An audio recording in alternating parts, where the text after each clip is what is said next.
안녕하세요 여러분, 두리쌤입니다. 본 채널은 R을 활용한 데이터 분석에 대하여 다루고 있습니다. 네, 이번 영상은 지난 영상에 이어 데이터에 대해 다루고자 합니다.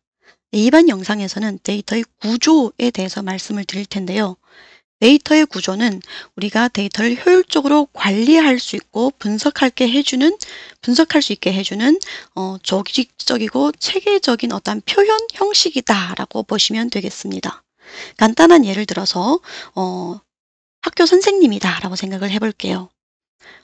A라는 교사는 성적을 따로따로 관리합니다. 예를 들어서 수학 성적 따로 파일해서 관리하고요. 영어 성적 따로 관리하고요.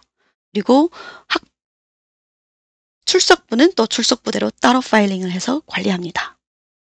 그러면 각 파일에는 수학 성적 파일에는 수학 성적밖에 없어요.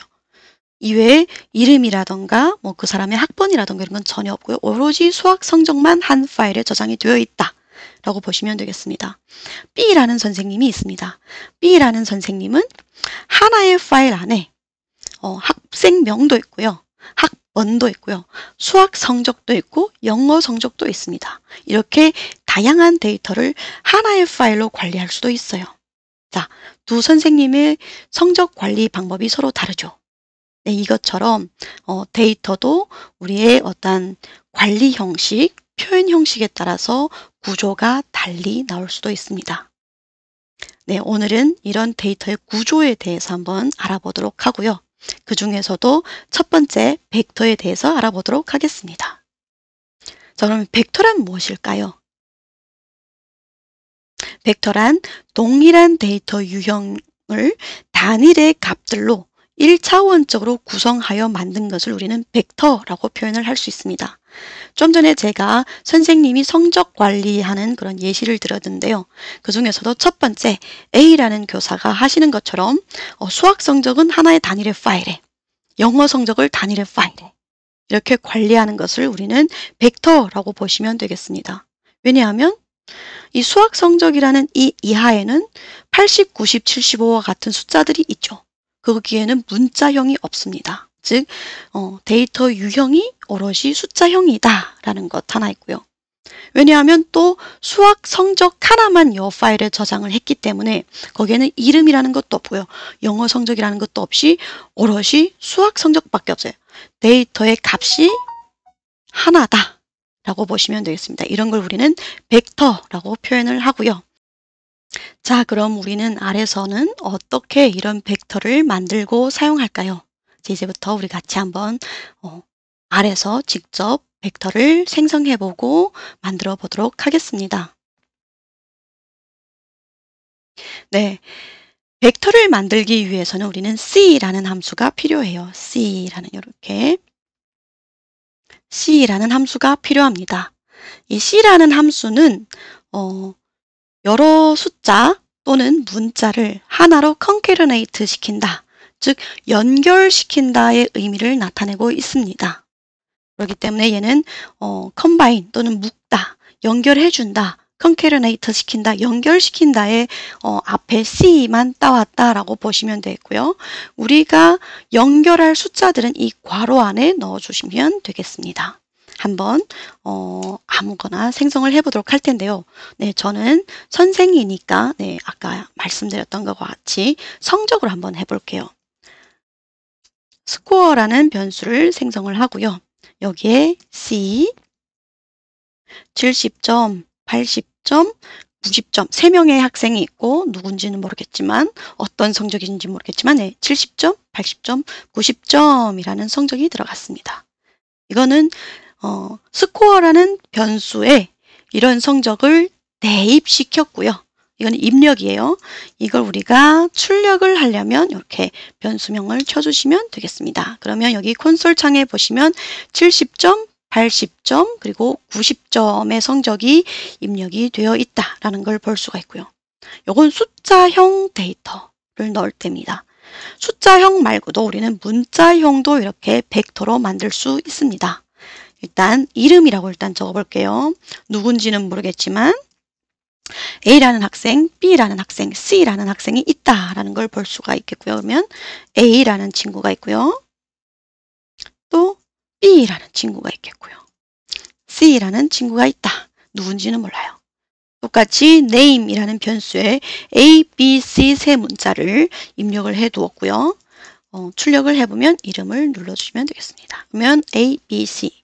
다만 숫자형을 입력할 때와 숫자형의 벡터를 만들 때와 문자형의 벡터를 만들 때에 약간의 차이가 있습니다. 이게 무엇이냐면 여기 보시는 바와 같이 문자형을 입력할 때는 우리가 따옴표로 이 문자를 감싸준다는 걸 볼 수가 있습니다.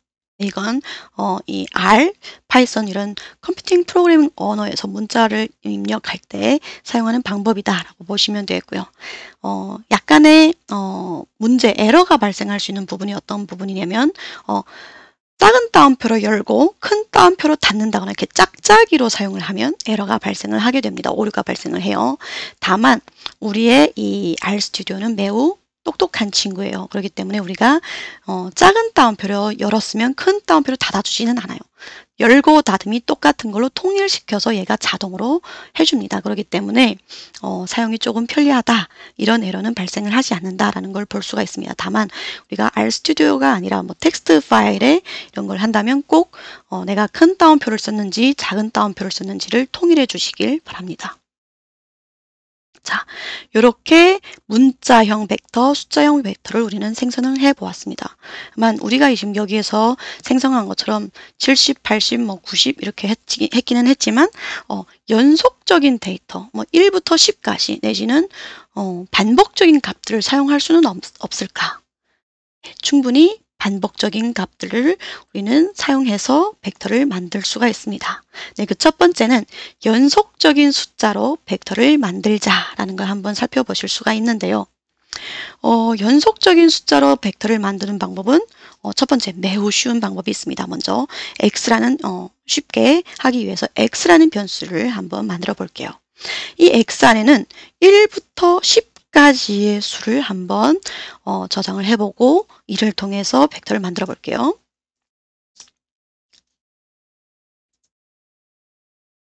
하면 여기에 보시는 바와 같이 1부터 10까지 차례로 연속적인 값이 생성이 됩니다. 네, 여기에서 콜론을 사용하시면 연속적인 벡터를 생성하실 수 있다라는 걸 보실 수가 있겠어요. 꼭 콜론입니다. 세미콜론 아니에요.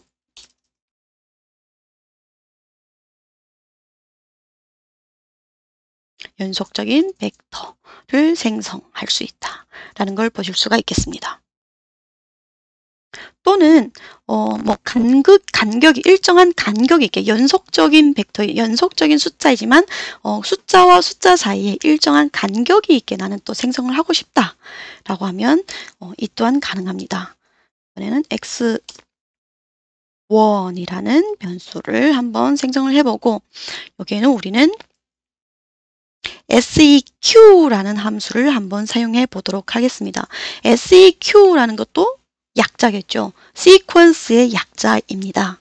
네, 얘도 보시는 바와 같이 1부터 똑같이 1부터 10까지라고 보고요. 다만 간격을 더 줘야겠죠. 일정한 간격. 간격은 한 2 정도 해보면 되겠습니다. 자, 그러면 1부터 10까지의 값을 10 이하의 값이에요. 10까지 간격이 2가 될 수가 없겠죠. 그렇기 때문에 어쩔 수 없이 9까지 생성을 해줬고 1부터 10 이하의 수 정수에서 간격을 각 2로 해서 생성을 할 수 있다라는 걸 볼 수가 있겠습니다. 이게 연속적이면서 일정한 간격이 있는 숫자로 벡터를 만든다라는 걸 볼 수 있고 함수는 여기 나와 있는 것처럼 시퀀스 함수를 사용한다라고 보시면 되겠습니다.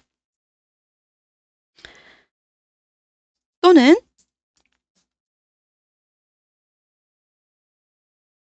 1부터 10까지고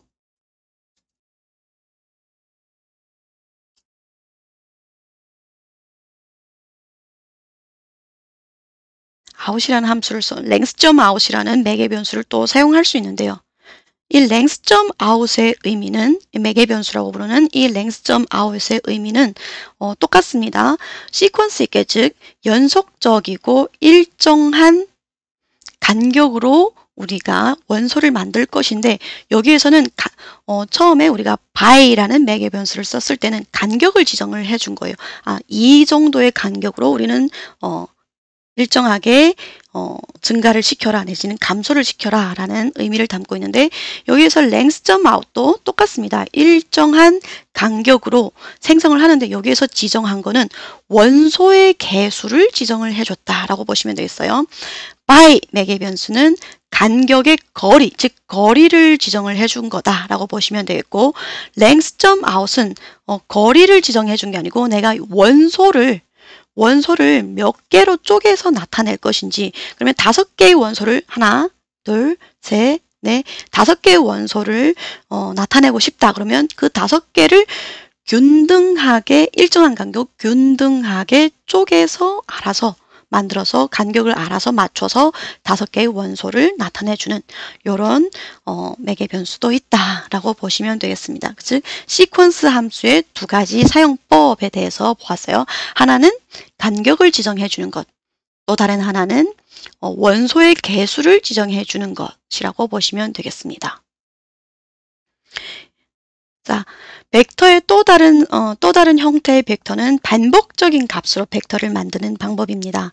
반복적인 함수를 사용하면 반복시킨다라는 뜻이겠죠. 그렇기 때문에 함수는 repeat 함수를 사용할 것이다 라고 보시면 되겠고요. 네, repeat 함수를 사용하기 위해서는 일단 임의의 벡터가 하나가 있어야겠죠. 벡터 임의로 하나 생성해 보도록 할게요. 1, 2, 3이다. 라고 보시면 되겠고요. 이 벡터 Z에 들어가 있는 이 1, 2, 3을 우리는 한 2번, 3번 정도 반복을 해보고 싶어요. 그러면 repeat 누구를 할 거냐? Z, 즉 벡터 Z라는 이 벡터 자체를 나는 반복을 시킬 건데 몇 번을 반복시키는 타임은 횟수예요. 몇 번 반복? 2번 반복시키고 싶다 라고 보시면 여기 나와 있는 것처럼 Z에 들어가 있는 이 벡터 자체를 2번 반복시켜서 벡터를 만들었다라고 보시면 되겠고요. 이 벡터를 이름을 따로 넣을 수도 있겠죠. 뭐 Z1이라고 하고 대입을 시키면 이제 Z1을 우리가 출력을 해보면 1, 2, 3, 1, 2, 3 2번 반복된 걸 볼 수가 있겠습니다.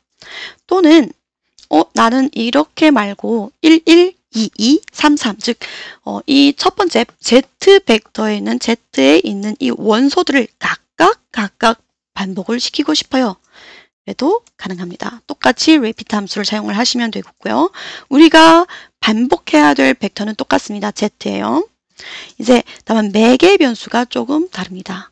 아까 위에서는 time이라는 매개 변수를 썼다면 이번에는 each라는 매개 변수를 쓸 것이고 이 each의 의미는 각각의 원소를 2번 반복시키라는 뜻입니다. Z2를 한번 해서 반복을 시켜보면 1, 1, 2, 2, 3, 3 이렇게 원소를 반복을 시킬 것인지 아니면 벡터 자체를 반복을 할 것인지 약간의 차이가 있는 repeat 함수의 사용법까지 한번 살펴보았습니다. 네, 이렇게 우리가 다양한 반복적인 어떠한 값을 통해서 벡터를 만들었던지 아니면 연속적이면서 간격이 있는 일정한 간격이 있는 어떠한 벡터를 생성을 했을지 아니면 문자열의 어떠한 벡터를 생성을 했던지 어쨌든 우리가 이 벡터의 원소를 수정을 해야 된다거나 아니면 추가를 해야 된다거나 아니면 삭제를 해야 되는 경우도 있습니다. 예를 들어서 제가 선생님이고 원래 아까 처음에 보셨던 바와 같이 제가 선생님이고 스코어에 70, 80, 90이라는 성적을 미리 입력을 해 두었는데 저의 반에 갑자기 학생이 한 명이 더 왔다. 내지는 성적이 너무 안 좋아서 이 수업을 이제 포강하고 나가야겠다라는 친구들도 종종 생길 거지 않습니까? 그럴 때 우리는 어떻게 벡터를 수정하고 제거하고 또 추가를 할지 한번 살펴보도록 할게요. 자, 벡터 안에 있는 것들을 우리는 이렇게 C 함수 안에 숫자를 넣었잖아요. 이걸 우리는 원소라고 불러요. 첫 번째 원소, 두 번째 원소, 세 번째 원소. 이게 각각 원소의 번호 내지는 인덱스라고 보시면 되겠습니다. 우리가 특정 원소를 추출해서 보고 싶다 그러면 이렇게 대괄호 브래킷을 사용을 해서 첫 번째 원소가 무엇이지? 70점이네 라고 볼 수가 있어요. 그리고 또 다른 방법은 또 다른 원소를 보고 싶다 하면 2번을 볼 수도 있고요. 당연히 특정 원소를 수정하려면 그 원소의 번호를 알고 대체를 해주시면 돼요. 자, 마지막 친구가 성적을 제가 잘못 입력 95점인데 90점으로 입력을 하였어요. 그러면 이 친구가 너무 억울할 거잖아요. 90점이던 걸 95점으로 바꿔줬습니다. 그러면 이제 제대로 입력이 되었는지 살펴보면 첫 번째 친구 70점, 두 번째 친구 80점, 세 번째 친구 원래 90점이었는데 95점으로 바뀌었죠. 세 번째 학생이 95점으로 바뀐 와중에 또 저희 반에 새로운 학생이 전학이 왔습니다. 그래서 이제 3명이 아니고 4명이 되었고요. 이 네 번째 학생의 성적은 새로운 이 친구의 성적은 98점이래요. 이렇게 추가해주면 저희 반에는 이제 1명, 2명, 3명, 4명이 되었습니다. 그러다 보니 이 첫 번째 학생이 새로운 친구가 왔는데 나보다 성적이 안 좋은 게 아니고 더 좋아요. 이렇게 되면 학기가 끝나면 끝날수록 학기에 끝나면서 나의 성적은 도저히 좋은 등급을 받을 수 없겠구나. 나는 이 수업을 포강해야겠다라고 생각을 할 수 있겠잖아요. 그러면 이 친구가 포강을 하고 나가면 저는 이 친구의 성적을 제거해줘요. 저의 이 성적부에서 없애줘야 돼요. 제거할 때는 -1 앞에 마이너스를 넣어주시면 됩니다. 그러면 여기에 보이시는 바와 같이 첫 번째 학생은 포강하고 나가고 이제 하나, 둘, 세 명의 학생이 남게 되는 것이고요. 이렇게 우리는 벡터를 수정할 수 있습니다. 자, 이렇게 우리는 벡터라는 걸 통해서 성적을 관리하였고요. 학생이 들어왔다가 나갔다가 아니면 잘못된 걸 수정을 하고 이런 걸 모두 한번 해보았죠. 네, 여기까지가 오늘 준비한 내용의 전부이고요. 어떠셨나요? 어렵지는 않았겠죠? 네, 쉬웠다고 믿고요. 앞으로도 최대한 쉽고 간결하게 영상을 준비해 보도록 하겠습니다. 네, 영상을 시청해 주셔서 감사드리고 도움이 되셨다면 좋아요와 구독 부탁드리겠습니다. 감사합니다.